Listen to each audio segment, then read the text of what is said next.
Audible presents this Brilliance audio production of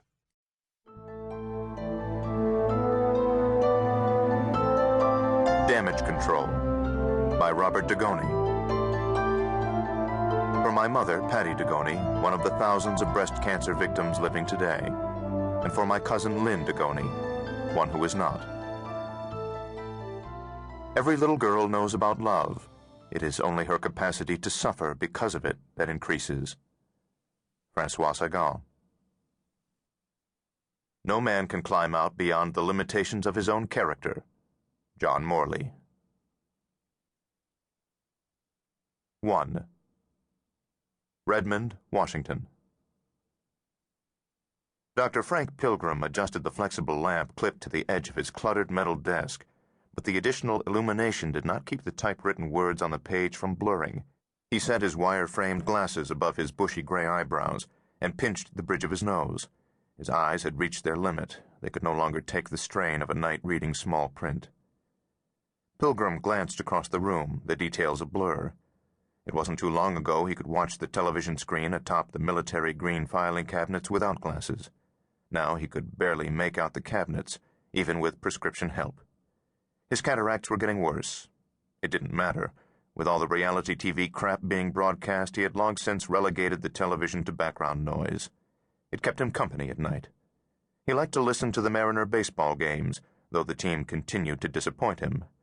At 78, he didn't have many years left to experience a World Series in Seattle. The telephone on his desk rang at precisely 10 p.m., as it had every night for the past 48 years.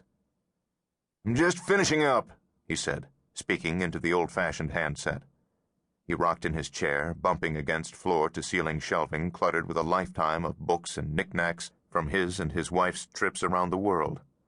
Their next stop would be China in the summer. "Just a couple more minutes and I'll be done, dear." His wife told him to be careful walking to his car, reminding him that he was an old man with a cane and an artificial hip, and no longer the starting wingback at the UW. "I'm as young as you are beautiful," he said. "And as long as I still feel like I'm 18, I intend to act that way." He told her he loved her and hung up, looking out through the wood-shuttered window of his ground-floor office. His 15-year-old BMW sat parked in its customary spot beneath the floodlights' tapered orange glow.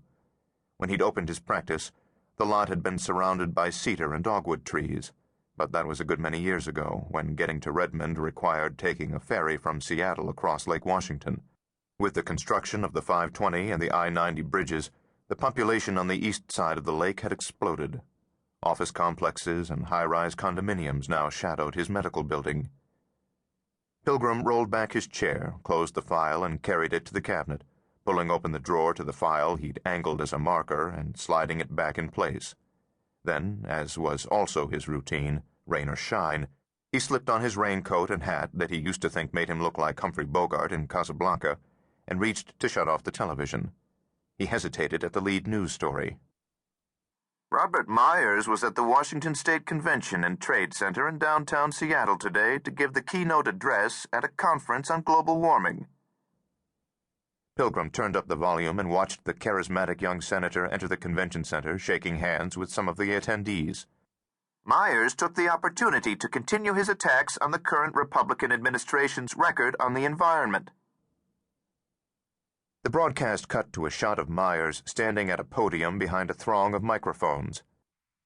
"This is an issue whose time has come," he told the audience. "The people of the Pacific Northwest know this as well as any in the United States. The current administration's continued disregard for the environment is a further demonstration that it is out of touch with issues that will affect the future generations of this great country." The story ended, and Pilgrim switched off the television. Curious, he raised his glasses back onto the perch above his eyebrows and used his finger to trace the faded letters on the white cards on the front of the file drawers. His daughter remained determined to modernize the practice, which was now hers, but to him the computer screens, hard drives, and printers throughout the rest of the office made it look like the control room of a spaceship. Not so in the sanctity of his four walls. All he needed were cabinets and the 26 letters of the alphabet, a filing system that had worked